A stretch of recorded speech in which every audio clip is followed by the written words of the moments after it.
Hola la compagnie, j'espère que vous allez bien. Aujourd'hui, on se retrouve dans une nouvelle vidéo dans laquelle on va parler du prochain event d'Apple. Donc il est actuellement 4h30 à l'heure où je tourne cette vidéo, j'ai parté me coucher quand j'ai aperçu un article sur Bloomberg, un article d'ailleurs du célèbre Mark Gurman, qui est en fait une des personnes qui a leaké le plus d'infos Apple ces derniers temps et surtout avec beaucoup de véracité dans ses informations. Et donc il a écrit un article parlant justement de cette keynote et du coup il nous informe sur des potentielles dates ainsi que tous les produits qui devaient être annoncés là pour l'événement de mars. Donc du coup on va parler de tout ça dans cette vidéo. Pas de surprise là-dessus, on devrait avoir un événement virtuel comme on a eu pour les précédents événements, donc sans public.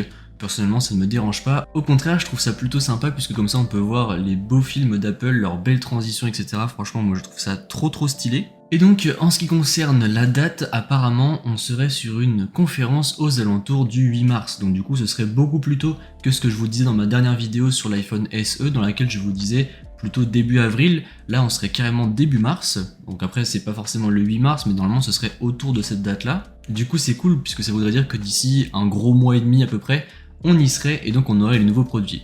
D'ailleurs, en parlant de nouveaux produits, à cet événement, 3 nouveaux produits devraient être annoncés. Donc l'iPhone SE, donc je vous remettrai ma vidéo dans la description si jamais ça vous intéresse.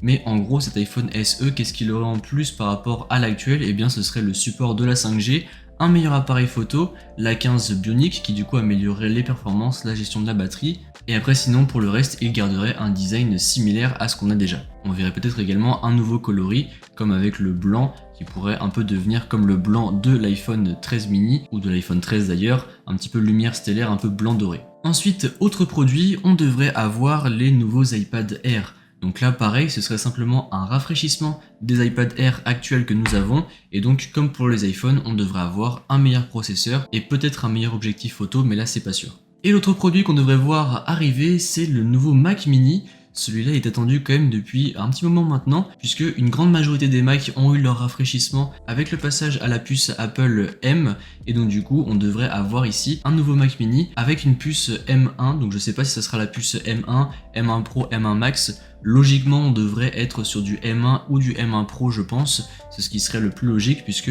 Apple selon moi pourrait garder la M1 Max pour par exemple les iMac Pro ou encore le Mac Pro. Ou alors peut-être qu'Apple pourrait même garder une autre puce encore plus puissante que la M1 Max pour justement ses gammes Pro. Mais en tout cas on devrait voir ce nouveau Mac Mini qui est en rumeur depuis maintenant plusieurs mois avec les nouveaux ports à l'arrière, notamment le port aimanté qui va servir à l'alimenter, l'USB-C, le port de carte SD, etc., etc. Donc voilà, petite vidéo très courte, c'était simplement pour vous informer sur cette petite actualité qui vient tout juste de tomber. Sur ce, j'espère que la vidéo vous a plu, si c'est le cas comme d'habitude, n'hésitez pas à mettre un pouce bleu, à me suivre sur les réseaux sociaux qui se trouveront dans la description et à vous abonner.